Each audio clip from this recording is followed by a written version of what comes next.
Now, panic broke out in the ranks of parents last week as warnings of the Momo challenge hit news and were doing the rounds on social media and in school newsletters as well. Now, it's been reported that children and adolescents were being enticed online by a user named Momo to perform a series of dangerous tasks, including violent acts and suicide. And this morning, we chat to our creative parenting expert and co-author of Tech Savvy Parenting, Nikki about what we can learn from all of this. Good morning, Nikki. It's good to have you here in these troubled times. Yes, Kat. It really was panic stations, and you could just see it on all the social media channels. However, there were some discerning parents who went, "This is odd." Yeah.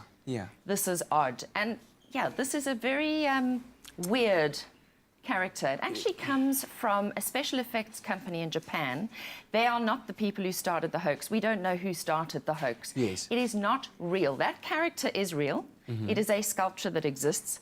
And somebody with a sixth sense of humor has put it together and has started trying to scare children. So how does the Momo challenge infiltrate our homes and our children's devices? Apparently, yes, it pops up on your WhatsApp. You're asked to become friends with this entity, and then it starts sending you messages and challenges, including self-harm. So suicide has become a very big thing amongst youth. You just have to go onto YouTube, and there's many how-to videos. And with the Momo challenge, they're also supposedly teaching children how to commit suicide properly. Okay, but if you go and fact-check the Momo challenge, like with the Blue Whale challenge last year, if you go to Snopes.com, which is a really, really good site to go and check the veracity of news, it's a hoax. Okay, so it's not a real threat at all. There's nothing behind it. No one needs to be scared. There's nothing behind it. So before we start sharing stuff virally, and this is the lesson I think that we need to learn from Blue Whale, from the Momo challenge, we need to go and check our facts before we start sharing. Yeah.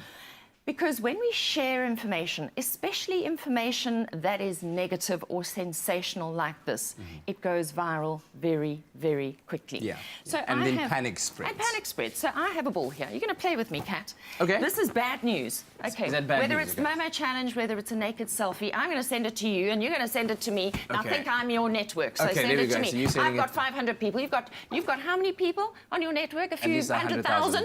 Yeah. Right. Okay. There we go. And you sent it to your 100,000. Wow. And look how quickly this thing moves. And we've all touched it now. We've all touched it. We've been affected by it. It may not be true, but we've shared it anyway.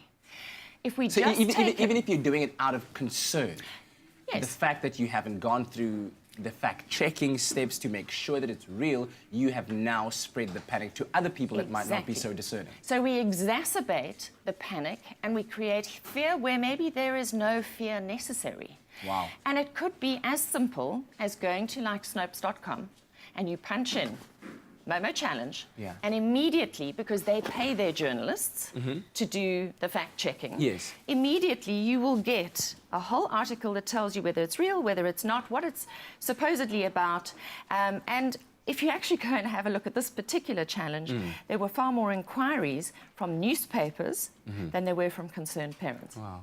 Yeah. When we come back again, as the author of Tech Savvy Parenting, I want you to tell us how parents can use this Momo challenge as a lesson to help children become more tech savvy. Because as a teachable moment. As a teachable moment, at the end of the day, you're trying to equip them with the skills to be discerning adults and discerning adolescents in these troubled times. Absolutely. Thank you very much for joining us.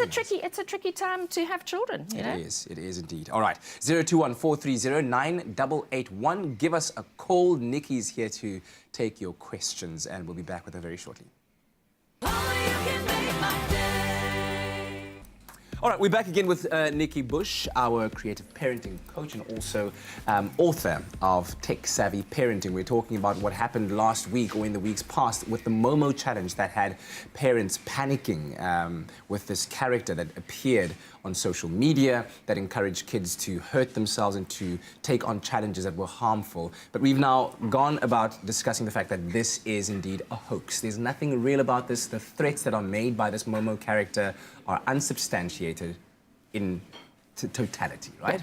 Yeah, so we know absolutely, that. yeah. Now, the last question I wanted to know from you, in our last segment, is how do parents use this moment as a teachable moment in order to help their children be more tech savvy? Kat, great question. We need to teach our children to think before they post.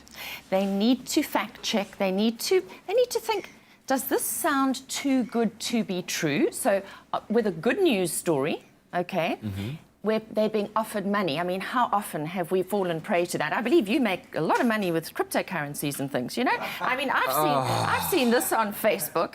Gosh. But you know, We don't, people. Absolutely but not. I thought about this I don't. one. Yeah. And before I shared it, I checked. So you did. Thank I got hold you. of Graham and I said, Graham, this sounds ridiculous. Is it true or not?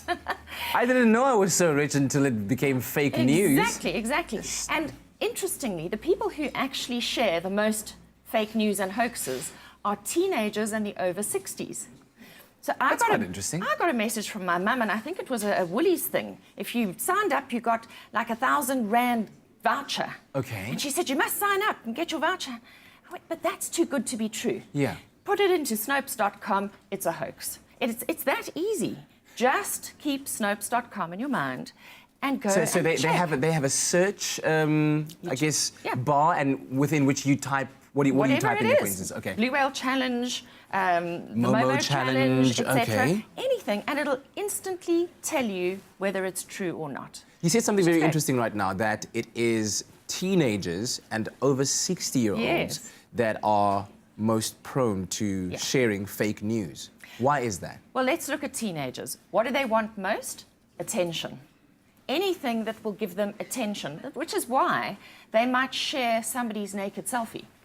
So there is another thing. So what's the teachable moment here? Okay. In this Momo challenge, we need to talk to our kids about the fact that not everything on the internet is true.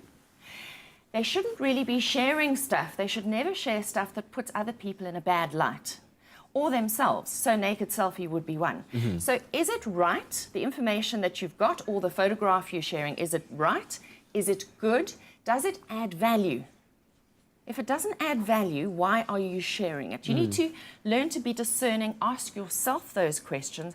Why am I sharing this? Yeah. And have I checked it? So when you go and Google something like the Momo Challenge, straight up it comes up, is it a hoax or not?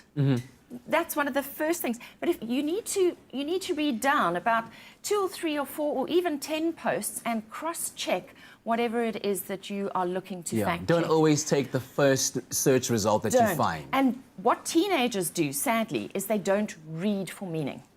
Okay. Their comprehension skills are yeah. low. They And that- don't read a lot. They read the first 3 lines of Google and they don't read the whole story. Sure. And sometimes you need to read further to see what is true. Do you think that teenagers seek that attention because they don't get it from elsewhere, like from parents, from interactions with those close to them where they need it most, and so they seek it elsewhere? Yeah. So there are 3 nonverbal questions that children ask of us every day subconsciously. It's not a conscious thought. Do you see me? Do you hear me? Am I important to you? They are looking for validation and acknowledgement from the people who count in their lives. And if they don't get it here at home, they will look elsewhere. And elsewhere today, Kat, is a very big place because it's both online and it's offline. And there are a lot of people online. So that whole thing of strangers in white vans sitting outside the school, Yeah. the predators, Yeah. that is an old-fashioned concept now because there are millions of predators sitting online who are not men in white vans. They're not so easy to spot. pick up, to spot. Nikki, thank you very much. Really, really appreciate your time and expertise. And of course, if you're looking for more questions to be answered by Nikki, you can visit her website, nikkibush.com.